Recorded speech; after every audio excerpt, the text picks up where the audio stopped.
I faked my own death to see if my fiancé truly loved me or would he move on. 3 weeks later, I watched him propose to another woman at my own memorial service. When she turned around, my heart stopped. "Mom, my name is Vanessa. I live in Miami, Florida.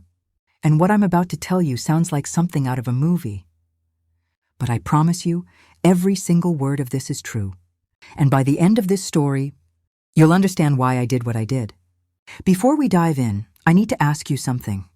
Tell me in the comments where you're watching from right now. And please, hit that like button and subscribe. This story is wild, painful, and absolutely insane. And I need you with me through every twist and turn. Okay, let's go back to the beginning. 2 years ago, I was engaged to a man named Marcus. We'd been together for 5 years. He was everything I thought I wanted. Successful, charming, attentive. He was a corporate lawyer, making great money.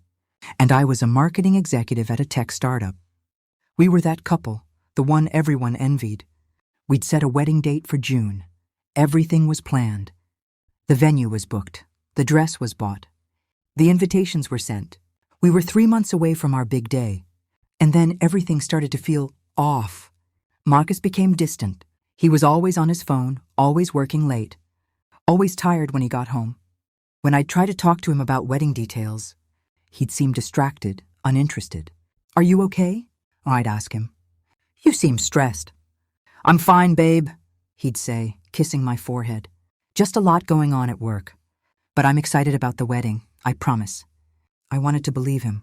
I really did. But then came the night that changed everything. We were supposed to have dinner together. A rare night wherever he actually got home. Before 8 p.m., I'd cooked his favorite meal, steak, mashed potatoes, roasted vegetables. I'd lit candles, put on a nice dress. I wanted to reconnect with him. But at 7:45, he texted me, "I'm sorry, babe. Emergency at work, client crisis. Don't wait up." I stared at that text for a long time. Something in my gut told me he was lying. So I did something I'd never done before. I tracked his location, I know it sounds crazy, but I had a shared location app with him for safety reasons. And I opened it. He wasn't at his office. He was at the Sky Bar, an upscale rooftop lounge downtown. My heart started pounding. Why would he lie? Why would he say he was working when he was at a bar? I grabbed my keys and drove downtown, the whole drive. I kept telling myself there was a logical explanation. Maybe it was a work dinner. Maybe he was meeting a client there. But when I walked into that bar and saw him sitting in a corner booth, laughing, leaning close to a woman I couldn't quite see, I knew. I knew he was cheating. I stood there frozen, watching him, watching the way he looked at her, the way he touched her hand, the way he smiled, that smile that used to be just for me. And then she turned her head, and I saw her face. It was Simone, my best friend of 10 years, my maid of honor, the woman who'd helped me pick out my wedding dress, who'd thrown my bridal shower, who I'd told everything to. I felt like the floor had disappeared beneath me. I didn't confront them. I couldn't. I just turned around and walked out, got in my car, and drove home in a complete daze. When I got home, I sat on my couch in the dark and stared at the wall. Marcus came home 2 hours later, smelling like perfume and lies. "Hey, babe," he said casually, dropping his briefcase by the door. "Sorry that took so long. Client was a nightmare." I looked at him, really looked at him, and I realized something. I didn't know this man at all. "How was your night?" I asked calmly. "Exhausting," he said, loosening his tie. "But I got it handled. I'm going to take a shower and head to bed." "Okay," I said.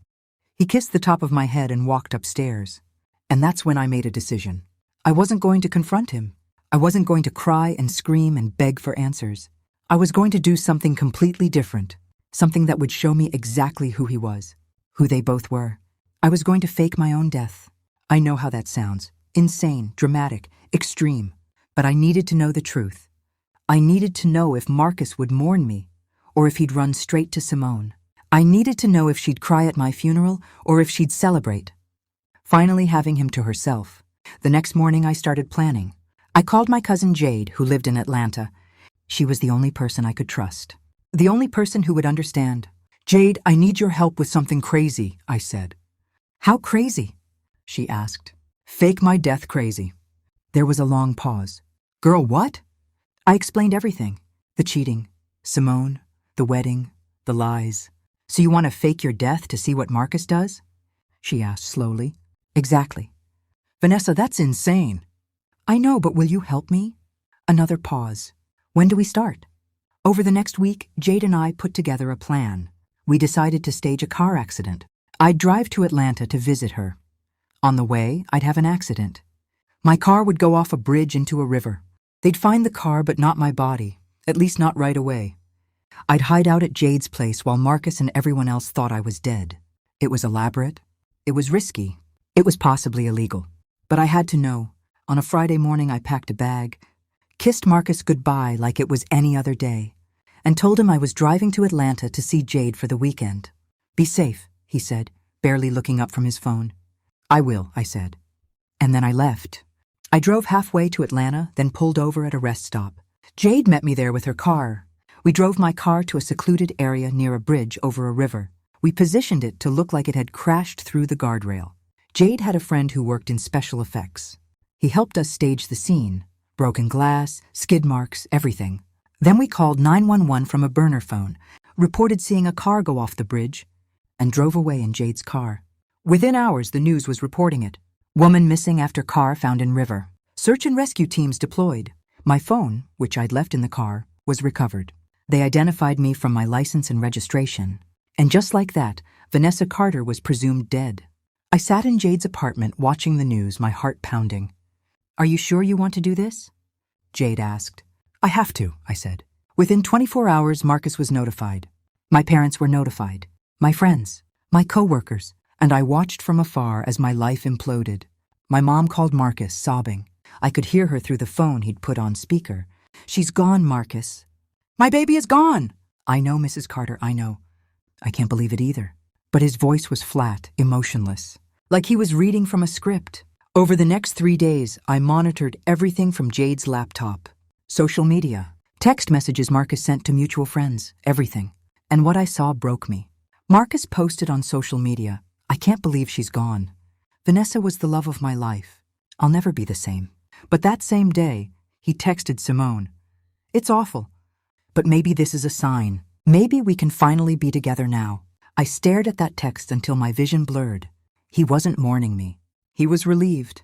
And Simone? She responded, I feel terrible, but you're right. Maybe this is our chance. I wanted to throw the laptop across the room. But I didn't, because I needed to see how far they'd go. A week after my death, my family planned a memorial service. Not a funeral. They couldn't bury me without a body, but a celebration of life. I knew Marcus would be there. I knew Simone would be there. And I knew exactly what I had to do. I had to go. Jade thought I was insane. Vanessa, you can't show up at your own memorial. People will lose their minds. I'm not showing up, I said. I'm watching. The memorial was held at a beautiful venue overlooking the bay. Over 200 people showed up. My family, my friends, my co-workers, and Marcus, standing in the front row, in a black suit, looking appropriately sad, with Simone right beside him. I watched from a distance, wearing a wig, sunglasses, a hat. No one recognized me. People gave speeches. My mom sobbed through hers. My dad could barely speak. My college roommate shared funny stories. And then Marcus stood up. He walked to the microphone, looked out at the crowd, and spoke. Vanessa was everything to me. My partner, my best friend, my future. And now she's gone. And I don't know how to move forward without her. I watched him, watched the tears in his eyes, watched him play the grieving fiancé perfectly. And then he said something that made my blood run cold.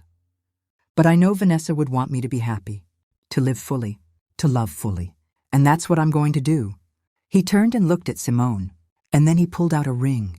Simone, he said, his voice shaking, you've been my rock through this. You've held me together when I was falling apart. And I know this might seem sudden, but life is short. And Vanessa's death taught me that we can't wait for tomorrow. So I'm asking you now, in front of everyone who loved her, to be my wife. The crowd gasped. Simone covered her mouth, tears streaming down her face. Yes, she whispered, yes. And he slipped the ring on her finger. My ring, the ring he was supposed to give me.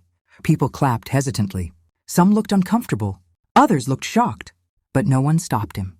I stood there frozen, watching my fiancé propose to my best friend at my own memorial service. And that's when I decided it was time to come back from the dead. I didn't reveal myself right there at the memorial. As much as I wanted to march up to that stage and expose them both in front of everyone, I couldn't, not yet, because I needed evidence. I needed proof of everything they'd done, and I needed a plan that would destroy them completely. So I stayed hidden. I watched them celebrate their engagement at my memorial.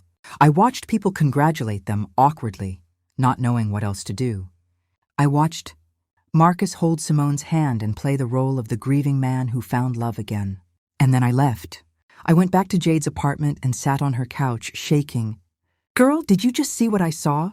Jade said, bursting through the door behind me. She'd gone to the memorial too, playing her part as my grieving cousin. "He proposed to her," I said, my voice hollow. "At my memorial service, with my ring." "That man is sick," Jade said, pacing the room. "And Simone? She's even worse." "What kind of best friend?" "She was never my friend," I interrupted. "She was just waiting for her chance." Jade sat down beside me. "So what now? You gonna walk into the police station tomorrow and announce you're alive?" "No," I said slowly. "Not yet." "What do you mean, not yet?" I turned to look at her. "I mean, I'm going to let them think I'm dead a little longer. I want to see what they do next. I want to watch them build their new life on my grave. And then, when they're comfortable, when they think they got away with it, I'm going to destroy everything." Jade stared at me. "You're scary when you're angry, you know that?" "Good," I said. Over the next 2 weeks, I stayed hidden at Jade's place while monitoring everything from a distance. I had access to Marcus's social media, his email. I'd known all his passwords since we got engaged. He never changed them. And what I found made me sick. Marcus and Simone had been having an affair for 8 months. 8 months. While he was planning our wedding with me, while she was helping me with bridesmaid dresses and bachelorette party ideas. The messages between them were disgusting. "I can't wait until this wedding is over so we can finally be together." Simone had written 4 months ago. "Just a little longer, baby. Once I'm married to Vanessa, I'll have access to her trust fund. Then we can be set for life," Marcus replied. I had to read that 3 times before it sank in. He was marrying me for my money. My grandfather had left me a trust fund when he died, $2 million, that I'd get full access to when I got married or turned 35. I was 32, so marriage was the only way to access it early. Marcus knew this, and he'd been planning to marry me, take the money, and leave me for Simone. My death had just accelerated his timeline. I screenshot everything, every message, every email, every disgusting plan they'd made. And then I found something even worse. A conversation from 2 weeks before my accident. "What if we just got rid of her?" Simone had written. My blood ran cold. "What do you mean?" Marcus replied, "I mean, what if something happened to her? An accident? Then you'd get the life insurance money and the trust fund, and we could be together without waiting." "Simone, that's crazy." "Is it though? People have accidents all the time. Car crashes, falls. You're a lawyer, Marcus. You know how to make things look accidental." There was a pause in the messages. Then Marcus wrote, "Let me think about it." I felt like I was going to throw up. They'd been planning to kill me. My fake death had probably saved my real life. "Jade," I called out, my voice shaking. "You need to see this." She came running over and read the messages over my shoulder. Her face went pale. "Oh my God, Vanessa. They were going to murder you." "I know. You need to go to the police. Right now. This is evidence of conspiracy to commit murder." "Not yet," I said. "What do you mean, not yet?" "These people tried to kill you." "They didn't actually do it," I said. "They talked about it, but they didn't act on it. The police might not be able to charge them with anything based on just messages. So what are you going to do?" I thought for a moment. I'm going to let them think they're safe. Let them move forward with their engagement. Let them plan their wedding. And then, at the perfect moment, I'm going to come back from the dead and destroy both of them. "And how exactly are you going to do that?" I smiled. "I have an idea." Over the next 3 weeks, I watched Marcus and Simone from the shadows. They moved fast, too fast. 2 weeks after my memorial, Simone moved into the apartment Marcus and I had shared. My apartment? She was wearing my clothes, sleeping in my bed, using my coffee mugs. It made me want to scream, but I stayed patient. They set a wedding date, 8 weeks away. A small, intimate ceremony. Just close friends and family. "We want to keep it simple," Marcus told people. "After everything we've been through, we just want to celebrate our love quietly." People bought it. Some thought it was too soon. But most people were just happy. Marcus had found happiness again after such a tragedy. Meanwhile, Marcus had already started the process of claiming my life insurance money, $500,000, and he'd filed paperwork to access my trust fund as my surviving fiancé. I watched him do all of it, and I documented everything. Then came the moment I'd been waiting for, Simone's bachelorette party. She'd planned it at the same restaurant where I'd had mine, with the same group of women who'd been my friends first. Jade kept me updated on everything. "They're toasting to you," she texted me from the party, saying how much they miss you, while Simone sits there wearing your engagement ring and planning to marry your man. "I want to flip this table." "Don't," I texted back. "Just record everything." Jade sent me videos all night, videos of Simone laughing, drinking champagne, celebrating her upcoming wedding to the man I was supposed to marry. And then at the end of the night, when everyone was drunk, Simone said something that Jade caught on camera. "You guys," Simone slurred, her arm around one of my former friends. I know this seems fast. I know some of you probably think it's weird. But honestly, Marcus and I have been in love for a long time, way before Vanessa died. And I think part of me always knew we'd end up together. The table went silent. "Wait, what?" one of the girls said. "You were in love with him while he was with Vanessa." Simone's eyes widened. She'd said too much. "I just mean, we had a connection, a spark. And after she died, it just made sense." The girls exchanged uncomfortable glances, but no one pushed further, except Jade. "So you're saying you were in love with your best friend's fiancé while she was alive?" Jade asked, her voice cold. Simone looked at her, suddenly defensive. "I didn't act on it. Not until after." "But you wanted to," Jade pressed. Look, I don't want to speak ill of the dead. But Vanessa and Marcus weren't happy. She was always working, always stressed. She didn't appreciate him the way I do. "That's disgusting," Jade said, standing up. "You're disgusting." "Excuse me? You're sitting here wearing her ring, planning to marry her man, and now you're trashing her memory? You're a terrible person, Simone." "Get out," Simone said, her face red. "If you can't be happy for me, then leave." "Gladly," Jade said. She grabbed her purse and walked out, but not before sending me the entire video. I watched it 5 times. This was it. This was the moment. I texted Jade, "Time to come back from the dead." The next day I made a plan. Marcus and Simone's wedding was 3 days away. I'd let them get all the way to the altar, let them think they'd won, and then I'd walk in. But first, I needed to tie up some loose ends. I called the police from a burner phone. "Hi, I'd like to report that I'm alive." There was a pause. "I'm sorry, what?" "My name is Vanessa Carter. I was reported dead 3 weeks ago in a car accident. But I'm alive, and I need to come in and explain everything." Another pause. "Ma'am, is this some kind of prank?" "No, I'm serious. I faked my death.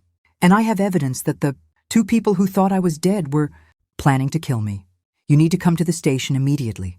"I will, but not yet. I need 3 more days." "Ma'am." 3 days. Then I'll come in, explain everything, and hand over all the evidence. But I need to do something first." I hung up before they could respond. Then I called my parents. My mom answered on the first ring. "Hello?" Hearing her voice broke me. She sounded so tired, so sad. "Mom," I whispered. Silence. "Mom, it's me." "Vanessa?" Her voice cracked. Is this some kind of sick joke?" "No, Mom, it's really me. I'm alive." She started sobbing. "Where are you?" "What happened?" "We thought you were dead. We had a memorial." "Where have you been?" "I'll explain everything. I promise. But I need you to trust me. I need you and Dad to meet me somewhere tomorrow. And I need you to not tell anyone I'm alive. Not yet." "Vanessa, what is going on?" "I'll explain everything tomorrow. I promise. Can you trust me?" There was a long pause. "Okay, where?" I gave her Jade's address. The next day, my parents showed up. When my mom saw me standing in Jade's living room, she collapsed into my arms, sobbing. My baby, my baby. I thought I'd lost you forever." My dad held both of us, tears streaming down his face. And then I told them everything. My parents sat on Jade's couch, staring at me like I was a ghost. Which in a way I was. "Let me make sure I understand this," my dad said slowly, his lawyer brain kicking in. "You faked your own death to catch Marcus cheating. And now you've discovered that he and Simone were planning to kill you for your trust fund and life. Insurance money." "Yes," I said. "And their wedding is in 3 days." "Yes?" My mom covered her face with her hands. "Vanessa, this is insane. You should have come to us. You should have gone to the police immediately." "I needed proof, Mom. I needed to know the truth. And now I have it, everything. Messages, emails, recordings, all of it. My dad leaned forward. Show me. I pulled out my laptop and showed them everything. Every message, every email, every conversation where Marcus and Simone planned their future together on my grave. And most importantly, the messages where they discussed getting rid of me. My dad's face turned red as he read. My mom started crying again. "That son of a bitch," my dad said through clenched teeth. "I'm going to destroy him." "We're going to destroy him," I corrected. "But we have to be smart about this. If we go to the police now, they'll arrest them, sure. But I want more than that. I want everyone to know what they did. I want them humiliated, exposed. I want their reputations destroyed." My mom looked at me with concern. "Sweetheart, I understand you're angry. But revenge isn't—" "This isn't just revenge, Mom," I interrupted. "This is justice. They were going to kill me. They're stealing from me. They're lying to everyone. And I'm not going to let them get away with it quietly." My dad nodded slowly. "What's your plan?" I smiled. "I'm going to their wedding." The next 2 days were a blur of preparation. My dad, being a lawyer, helped me understand exactly what legal ground I was standing on. Faking my own death wasn't technically illegal in Florida if I hadn't done it to commit fraud or evade law enforcement.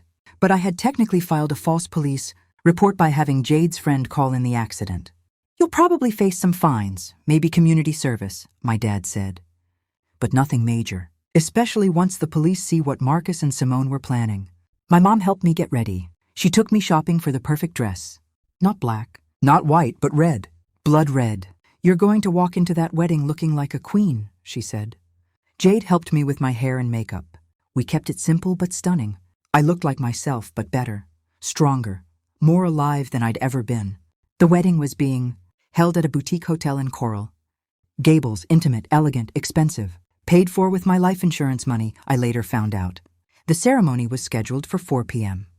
I planned to arrive at 4:15, right after they exchanged vows, but before they were officially pronounced husband and wife. My dad drove me there.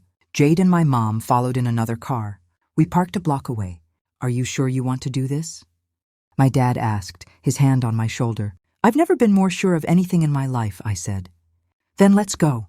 We walked into the hotel at exactly 4:16 p.m. The key ceremony was being held in a glass-enclosed garden room overlooking the bay. Through the windows, I could see everyone seated, maybe 50 people, all dressed up, all smiling. And there, at the altar, stood Marcus in a charcoal gray suit, and Simone in a white wedding dress. My stomach churned, but I kept walking. The doors to the garden room were closed. A hotel coordinator stood outside. "I'm sorry, ma'am," she said politely. "The ceremony has already started. You'll have to wait until—" "I'm not waiting," I said, pushing past her. My dad, Jade, and my mom followed. I opened the doors. The officiant was in the middle of his speech, and by the power vested in me by the state of Florida, "I now pronounce you—" "Stop." My voice cut through the room like a knife. Every single head turned. The officiant stopped mid-sentence. Marcus's face went white. Simone's bouquet fell from her hands and hit the floor, and the room erupted in gasps and screams. "Vanessa?" Someone shouted. "Oh my God! Is that—" "She's alive!" I walked down the aisle slowly, deliberately. Every eye in the room was on me. My red dress, my heels clicking on the marble floor, my face completely calm. Marcus took a step backward. "Vanessa, how—" "Surprise," I said, my voice ice cold. Simone grabbed Marcus's arm, her face a mixture of shock and terror. "This isn't real. This isn't happening." "Oh, it's very real," I said, stopping right in front of them. "Hi, Marcus." "Hi, Simone. Miss me?" "Vanessa, what is this?" Marcus stammered. "We thought you were dead. We mourned you. We—" "Mourned me?" I laughed. "Is that what you call proposing to my best friend at my memorial service 3 weeks after I died? Mourning?" The room went completely silent. "And Simone," I turned to her, "how does it feel to wear a wedding dress bought with my life insurance money?" Simone's face turned red. "I don't know what you're talking about." "Really? You don't know?" I pulled out my phone and held it up. "Should I read the texts out loud? The ones where you two planned your future together while I was still alive? Or how about the ones where you discussed getting rid of me?" Marcus held up his hands. "Vanessa, you don't understand." "Oh, I understand perfectly," I said, my voice rising. "You were going to marry me to get my trust fund. And when that wasn't fast enough, You two started planning to kill me and make it look like an accident. Gasps erupted from the guests. That's not true, Simone cried. She's lying. She's insane. Am I? I turned to the crowd. Then explain this. I pulled out a small speaker from my purse and pressed play. Simone's voice filled the room clear as day. The recording from her bachelorette party. Marcus and I have been in love for a long time. Way before Vanessa died. And I think part of me always knew we'd end up together. And then another recording. Marcus and Simone talking on the phone, thinking I was dead. I can't believe she's really gone, Marcus said. I know. But now we can finally be together. No more hiding. No more waiting. And the trust fund? $2 million, baby, all ours. Well, technically yours since you were her fiancé. But you know what I mean. The room exploded. You bastard! Someone shouted. They were planning to kill her. Call the police! Marcus tried to leave, but my dad blocked his path. You're not going anywhere. This is insane, Marcus said desperately. She faked her own death. That's illegal. She's the criminal here. Actually, my dad said calmly, pulling out his phone, the police are already on their way, and they're very interested in hearing about your conspiracy to commit murder. Simone started crying. I didn't do anything! It was all Marcus. He said he loved me. He said we'd be together. I didn't know about the money. Really? I said, pulling up more messages on my phone. Because here's a text from you to Marcus saying, and I quote, once you get that trust fund, we're buying a house in the Bahamas. Want me to keep going? She collapsed into a chair, sobbing. Marcus looked around the room desperately, looking for support, for someone to believe him. But everyone was staring at him with disgust and horror. Vanessa, please, he said, his voice breaking. Let me explain. Yes, I made mistakes. Yes, I was weak. But I never actually hurt you. You're alive. You're fine. Can't we just what? I said. Forget about it? Move on? You tried to steal my money. You cheated on me with my best friend. You were planning to kill me. And then when you thought I was dead, you celebrated. I loved you, he said weakly. No, you didn't, I said. You loved my money. There's a difference. Sirens wailed in the distance, getting closer. Simone stood up, still crying. Vanessa, please. I'm sorry. I'm so sorry. I made a terrible mistake. But please don't do this. Don't ruin my life. I looked at her. This woman who I'd trusted with everything. Who I'd called my sister. Who I'd loved like family. You ruined your own life, Simone, I said quietly. The moment you decided to betray me. The police burst through the doors. Vanessa Carter? One of the officers said. That's me, I said, turning to face them. Ma'am, you need to come with us. We have some questions about your disappearance. I know, I said, and I'm happy to answer all of them. But first, I think you'll want to arrest these two. I handed the officer my phone with all the evidence. He scrolled through, his eyes widening. He looked at his partner. Call for backup and read them their rights. What? Marcus said. You can't arrest us. We didn't do anything. You're being arrested for conspiracy to commit murder and insurance. Fraud, the officer said. You have the right to remain silent. I watched as they handcuffed Marcus and Simone, watched them both cry and plead and beg, and I felt absolutely nothing. No satisfaction, no joy, no vindication. Just relief. It was over. The wedding guests scattered quickly. Some came up to me, hugged me, apologized for believing I was dead, told me how brave I was. Others just left quietly, probably trying to process what they'd just witnessed. My mom wrapped her arms around me. It's over, baby. It's finally over. Yeah, I whispered. It is. My dad was already on the phone with his lawyer friends, making sure everything was handled correctly. Jade stood beside me, squeezing my hand. You did it. You actually did it. I did, I said. And then for the first time in weeks, I started to cry. Not because I was sad, not because I was hurt, but because I was free. The aftermath was chaos. The police took me to the station for questioning. My dad came with me, and because of his connections in the legal world, the whole process was relatively smooth. I sat across from two detectives in a small, cold interrogation room and told them everything. From the beginning, the cheating, the lies, the decision to fake my death, the discovery of their murder conspiracy. Ms. Carter, Detective Rodriguez said, leaning back in her chair, what you did was reckless, dangerous, and technically illegal. I know, I said. You filed a false police report. You caused your family immense grief. You wasted public resources on a search and rescue operation. I know, I repeated. But, she continued, glancing at her partner, Given the circumstances and the evidence you've provided regarding Mr. Hayes and Miss Foster's intentions, the district attorney is willing to be lenient. My dad leaned forward. What does that mean exactly? Detective Martinez spoke up. It means we're charging Ms. Carter with filing a false report. She'll likely face a fine, community service, and probation, but no jail time. I let out a breath I didn't know I was holding.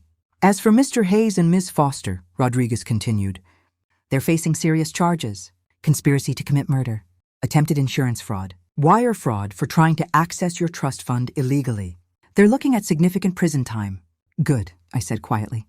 They kept me at the station for another 3 hours, going over every detail, every piece of evidence. Finally, around 10 p.m., they let me go. My mom was waiting in the lobby with Jade. She jumped up when she saw me and pulled me into a tight hug. Can we go home now? I asked, exhausted. Yes, baby. Let's go home. The next few days were surreal. The story went viral almost immediately. Someone at the wedding had recorded everything on their phone and posted it online. By the next morning, woman returns from dead at ex-fiancé's wedding was trending on every social media platform. My phone was flooded with messages, friend requests, interview requests from news outlets, podcasts, talk shows. Good Morning America wants you on the show, Jade said. Scrolling through my emails. So does the Today Show. And Ellen. Wait, is Ellen still doing her show? I don't know, I said, lying on my couch in my apartment. The apartment I'd finally moved back into after Marcus was arrested. And I don't care. I'm not doing any interviews. Why not? Jade asked. This is your moment. Everyone wants to hear your side. Because I'm tired, Jade, I said. I'm tired of this whole thing. I just want it to be over. But it wasn't over. Not by a long shot. Marcus's lawyer reached out to my dad, trying to negotiate. They wanted to work out a plea deal. Marcus would plead guilty to fraud charges if the conspiracy to murder charge was dropped. Absolutely not, I told my dad. He doesn't get to negotiate his way out of this. I agree, my dad said. I already told them no. Simone's family showed up at my apartment 3 days. After the wedding that never was. Her mother and her older sister stood at my door, looking uncomfortable and desperate. Vanessa, her mother said, her voice shaking. Please, can we talk? I didn't want to let them in, but something in her mother's face, the exhaustion, the shame, made me soften.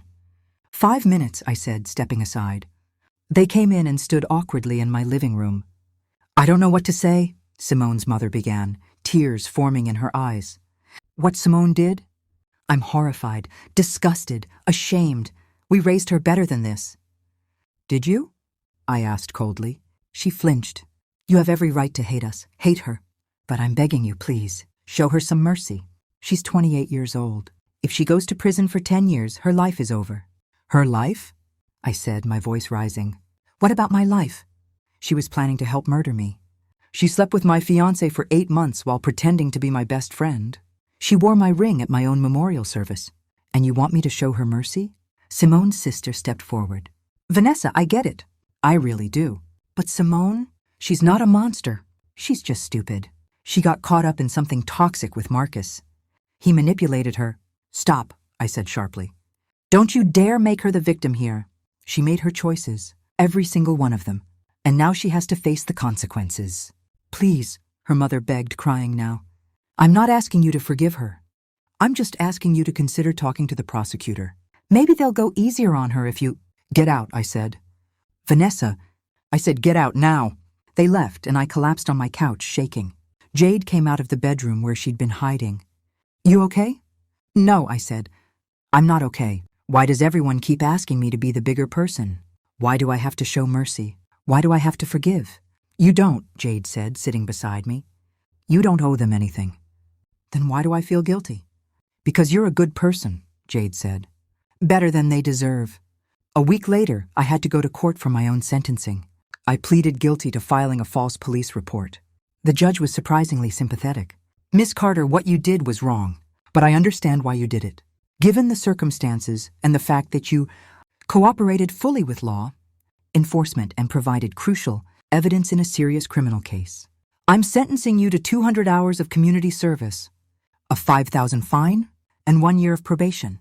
Thank you, Your Honor, I said. It was over in 15 minutes. I'm Marcus and Simone's trials, on the other hand, were going to take months. Marcus's lawyer tried every trick in the book, claiming the messages were taken out of context, that Marcus never actually intended to hurt me, that it was all just talk. But the evidence was overwhelming. Simone tried to paint herself as the victim. She gave an interview to a local news station, crying, saying she was manipulated by Marcus, that she was young and naive and didn't know what she was doing. The internet destroyed her for it. The comments were brutal. She knew exactly what she was doing. Playing the victim? Really? She was sleeping with her best friend's man for 8 months. Miss me with that.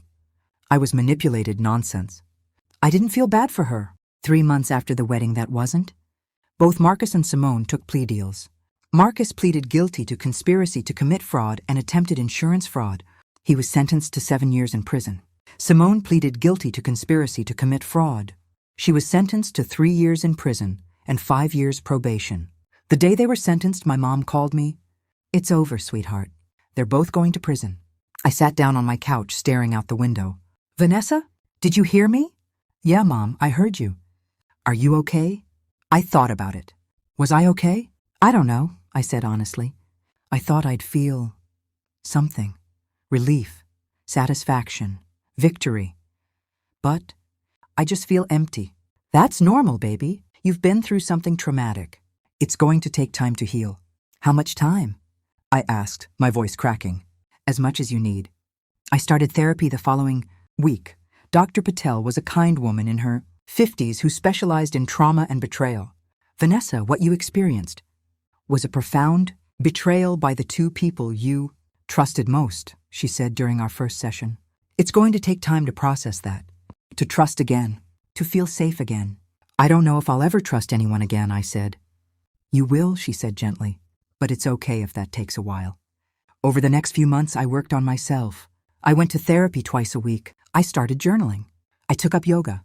I reconnected with old friends, real friends who'd been there for me through everything. I quit my job at the tech startup. Too many memories, too many people who'd known Marcus. Instead, I started my own marketing consulting business, working from home, setting my own hours, building something that was mine and mine alone. Slowly, very slowly, I started to feel like myself again.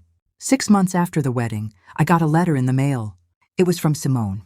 I stared at the envelope for a long time before opening it. Inside was a handwritten letter on prison stationery. "Dear Vanessa, I know you probably don't want to hear from me. I know you probably hate me. And you have every right to. I'm writing this because my therapist here says I need to take accountability for what I did. So here it is. I betrayed you. I hurt you. I lied to you for months. And I will regret it for the rest of my life. I can't explain why I did it. I was selfish. I was jealous. You had everything I wanted. A successful career, a beautiful apartment, a man who loved you. And instead of being happy for you, I wanted it for myself. Marcus didn't manipulate me. I knew what I was doing. I chose to sleep with your fiancé. I chose to lie to your face. I chose to help him plan a future that didn't include you. And when you died, part of me was relieved, because it meant I could have him without the guilt. I'm a terrible person, Vanessa. I know that now. And I'm going to spend the next 3 years in here thinking about what I did. I'm not asking for your forgiveness. I don't deserve it. I'm just asking you to know that I'm sorry, truly deeply sorry. I hope you find happiness, real happiness, the kind I tried to steal from you. Simone. I read the letter 3 times. Then I folded it carefully, put it back in the envelope, and threw it in the trash. I didn't need her apology. I didn't need her regret. I just needed to move on. And that's exactly what I was going to do. 8 months after the wedding, I was finally starting to feel like myself again. My consulting business was thriving.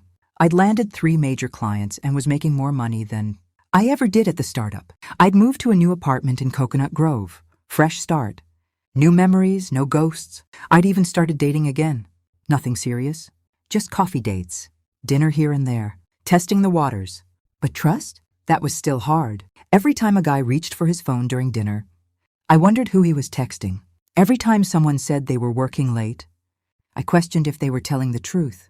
It's going to take time, Dr. Patel reminded me during one of our sessions. You experienced a deep betrayal. Your brain is protecting you. That's normal. But I don't want to be this person, I said, frustrated.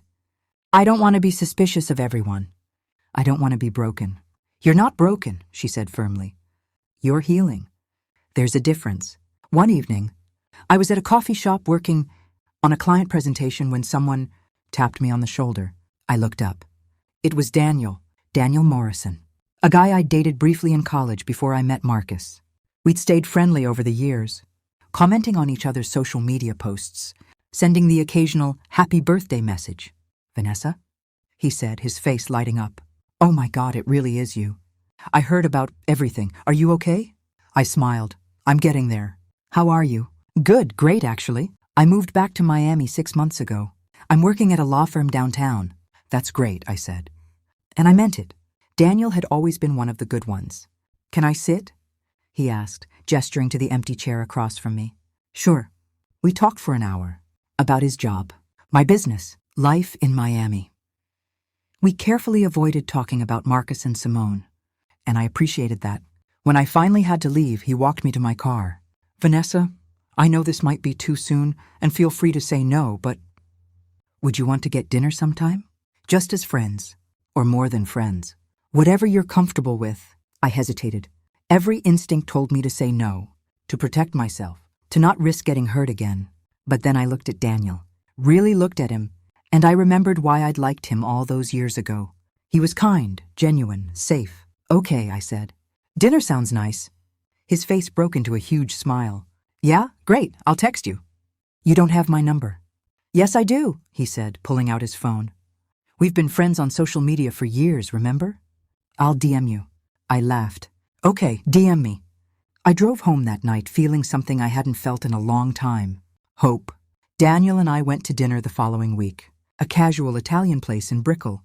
Nothing fancy, just good food and good conversation. So, he said, twirling pasta on his fork.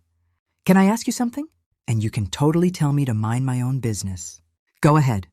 Why did you do it? Why fake your death instead of just confronting Marcus? I took a sip of my wine, considering the question. Because I needed proof. I needed to know for sure. And I knew that if I confronted him, he'd lie. He'd gaslight me. He'd make me think I was crazy. And you wanted to see what he'd do if he thought you were gone. Exactly. I wanted to see if he'd mourn me or celebrate. And he celebrated. He proposed to my best friend at my memorial service. Daniel shook his head. I can't even imagine. Neither could I, until it happened. Do you regret it? Faking your death? I thought about it. Yes and no. I regret putting my family through that pain. I regret the legal mess. But I don't regret exposing them. They deserved it. They did, he agreed. We finished dinner and walked along the waterfront. The Miami skyline sparkled against the night sky. Vanessa, Daniel said after a while, I'm not going to lie to you. What happened to you was insane. And I can't imagine how hard it's been to trust people again. But I want you to know something. What? I'm not Marcus. I'm not going to lie to you. I'm not going to cheat on you. I'm not going to hurt you. And if you give me a chance, I'll prove that to you every single day. I stopped walking and looked at him. Daniel, we just reconnected. We haven't even been on a real date yet. I know, he said. But I'm just putting it out there. Because I liked you in college. And I like you even more now. And I'm not going to waste time pretending I don't. I didn't know what to say, so I did the only thing that felt right. I kissed him. It was soft, gentle, safe. And for the first time in a year, I didn't think about Marcus. Over the next few months, Daniel and I started dating officially. He was patient with me, understanding when I had bad days, never pushed me to move faster than I was ready for.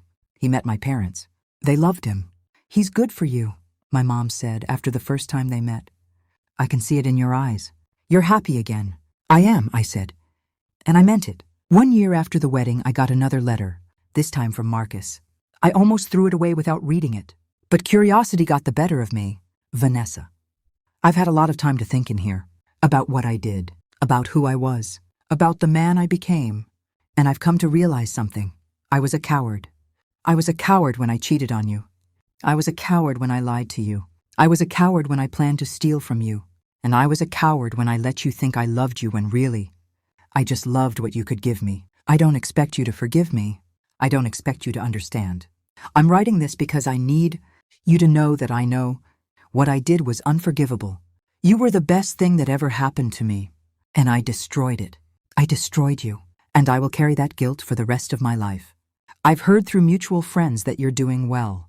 that you started your own business, that you're happy, and I'm glad, because you deserve happiness. You deserved it all along. I'm sorry, Vanessa, for everything. Marcus. I read the letter once. Then I folded it up and put it in a drawer. I didn't respond. I didn't need to. His apology didn't change anything. It didn't undo the pain. It didn't erase the betrayal. But it also didn't matter anymore, because I had moved on. That evening, Daniel came over. We were supposed to watch a movie, but instead, we ended up on my balcony, looking out at the city lights. You got quiet, he said, wrapping his arm around me. What's on your mind? Marcus wrote me a letter, I said. Oh, what did it say? That he's sorry, that he was a coward, that he knows what he did was unforgivable. How do you feel about it? I thought about it. I don't feel anything. It's like reading a letter from a stranger. He doesn't have power over me anymore. Daniel kissed the top of my head. Good, because you're too amazing to waste any more energy on him. Thank you, I said softly. For what? For being patient with me, for not giving up on me even when I was a mess. You were never a mess, he said. You were healing. There's a difference. I turned to face him. I love you, Daniel. It was the first time I'd said those words to anyone since Marcus. And I meant them. His face broke into the biggest smile I'd ever seen. I love you too, Vanessa, so much. We kissed under the Miami stars, and for the first time in over a year, I felt completely at peace. 2 months later, I did something I never thought I'd do. I wrote Simone a letter, not because she deserved it, not because I forgave her, but because I needed to close that chapter once and for all. Simone, I got your letter, I read it, and I want you to know that I appreciate your honesty. But I'm not writing to tell you I forgive you. Because I don't. What you did was inexcusable. You betrayed me in the worst possible way.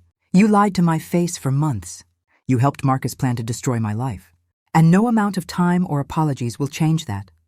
But I'm writing to tell you that I'm done carrying anger toward you. I'm done letting what you did define my life. You're in prison serving your time. That's your consequence. And I'm out here, living my life, building my future, loving again. I'm free, and you? You're not. That's punishment enough. I hope you learn from this. I hope you become a better person. Not for me, but for yourself. Goodbye, Simone. Vanessa. I mailed the letter and never looked back. 18 months after I came back from the dead, I was sitting in a beautiful restaurant overlooking Biscayne Bay with Daniel across from me.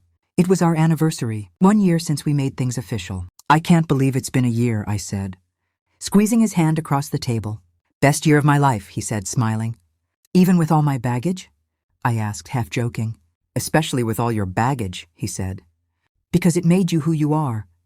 And I love who you are. I felt tears prick my eyes. Happy tears this time. I have something for you, Daniel said, reaching into his jacket pocket. Daniel, we agreed no gifts. It's not a gift, he said, pulling out a small box. My heart stopped. Vanessa, he said, opening the box to reveal a stunning sapphire ring.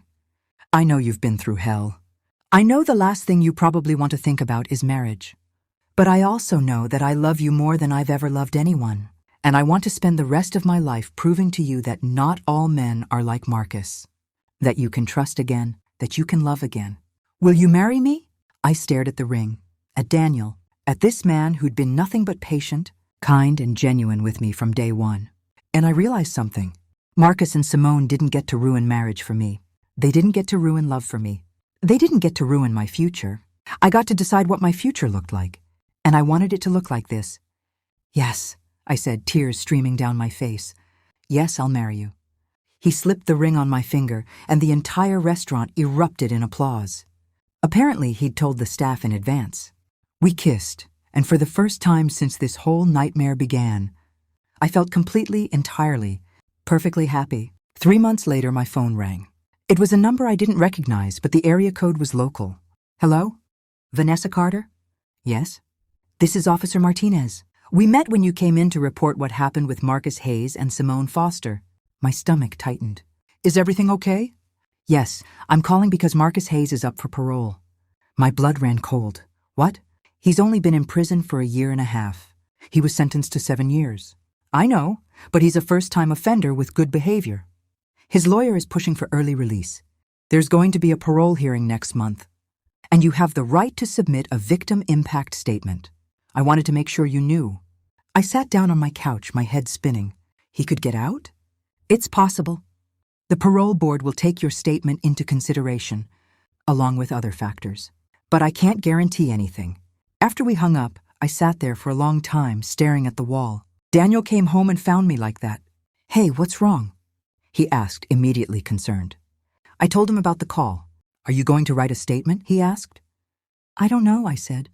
Part of me wants to. Part of me wants to make sure he stays in there for as long as possible.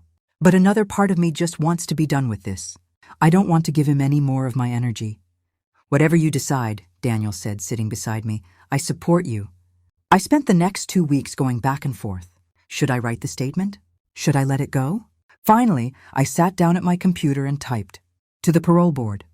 "My name is Vanessa Carter, and I am writing to you regarding the parole hearing for Marcus Hayes. Marcus Hayes stole from me. He lied to me. He planned to defraud me, and along with his accomplice, he discussed killing me to access my trust fund and life insurance. Because of Marcus Hayes, I felt the need to fake my own death just to discover the truth about who he really was. Because of him, I put my family through unbearable pain. Because of him, I spent months in therapy learning how to trust people again. But here's what I want you to know. Marcus Hayes no longer has power over me. He took 18 months of my life. But I'm not going to give him any more. Whether you grant him parole or not, I've moved on. I've built a new life. I've found real love. I've found peace. And nothing Marcus Hayes does or doesn't do will change that. So do what you think is right. But know this, I'm not afraid of him anymore. I'm not defined by what he did to me. I'm defined by what I did next. I survived. I rebuilt. I thrived. And that's all that matters. Vanessa Carter. I printed the statement, signed it, and mailed it to the parole board. And then I let it go. The parole hearing happened 3 weeks later. I didn't attend. I didn't watch online. I didn't follow the news coverage. I spent that day at the beach with Daniel, eating ice cream, laughing, planning our wedding. The next day, Officer Martinez called. "Vanessa, I wanted to let you know. Marcus Hayes was denied parole." I felt a small sense of satisfaction, but mostly, I just felt nothing. "Thank you for letting me know," I said. "How are you doing?" she asked. "I'm good," I said. "Really good, actually." "I'm glad to hear that. Take care, Vanessa." "You too." I hung up and turned to Daniel. He was denied parole. "How do you feel?" he asked. "Honestly, I don't care. He can stay in prison or get out. It doesn't affect my life anymore." Daniel smiled. "That's growth." "Yeah," I said, smiling back. "It is." 6 months later, Daniel and I got married. It was a small, intimate ceremony on the beach. Just close friends and family, no drama. No secrets, no lies. My dad walked me down the aisle. My mom cried happy tears. Jade was my maid of honor, my real maid of honor this time. And when Daniel and I said "I do," I meant it with every fiber of my being. At the reception, my mom pulled me aside. "Sweetheart, I'm so proud of you," she said, tears in her eyes. "After everything you went through, you could have become bitter, closed off, angry at the world. But you didn't. You healed. You opened your heart again. And you found real love." "Thanks, Mom," I said, hugging her tight. "Your grandfather would be so proud of you," she whispered. And in that moment, I realized something. The trust fund, the money that Marcus had tried to steal, the money that had almost cost me my life, I didn't need it anymore. The next week, I set up a foundation in my grandfather's name. A foundation to help women who'd been victims of financial abuse, fraud, and domestic violence. I donated the entire $2 million. "Are you sure about this?" my financial advisor asked. "That's a lot of money." "I'm sure," I said. "I don't need it. But there are women out there who do." And just like that, the money that Marcus had tried to steal, the money that had caused so much pain, became something beautiful. 2 years after I came back from the dead, I was sitting in my home office working on a client proposal when I got an email. It was from a woman named Ashley. She'd read about my story online and wanted to share hers. "Dear Vanessa, I don't know if you'll read this, but I had to reach out. I've been following your story since the beginning, and I want you to know that you saved my life. 6 months ago, I discovered my fiancé was cheating on me. I was devastated, broken. I didn't know what to do. But then I read about what you did, about how you exposed them, about how you rebuilt your life, about how you didn't let what they did define you. And it gave me the courage to leave, to demand better, to know my worth. I called off my wedding. I ended things with him. And now I'm rebuilding my life, just like you did. Thank you for being brave. Thank you for sharing your story. Thank you for showing women like me that we don't have to accept betrayal, that we can rise above it. You're my hero. Ashley. I read the email 3 times, tears streaming down my face. This was why I went through all of it. Not for revenge, not for justice, not even for closure, but to show other women that betrayal doesn't have to be the end of your story. It can be the beginning. So if this story touched you, if it made you think, if it reminded you that you're stronger than you know, please hit that like button and subscribe for more stories like this. And I want to hear from you in the comments. Comment. I would have done the same. If you understand why I faked my death to expose them, comment, she's stronger than me. If you don't think you could have gone through what I did and still come out on top, because here's what I learned through all of this. Betrayal hurts. It breaks you. It changes you. But it doesn't have to destroy you. You get to decide what happens next. You get to decide if you're going to let anger consume you or if you're going to rise above it. I chose to rise. And if you're going through something similar right now, I want you to know you can rise too. You are not defined by what was done to you. You are defined by what you do next. So do the next right thing, and then the next, and then the next. And one day, you'll wake up and realize you're not just surviving anymore. You're thriving. Thank you for watching. Thank you for listening. And thank you for being part of this journey with me. Until next time.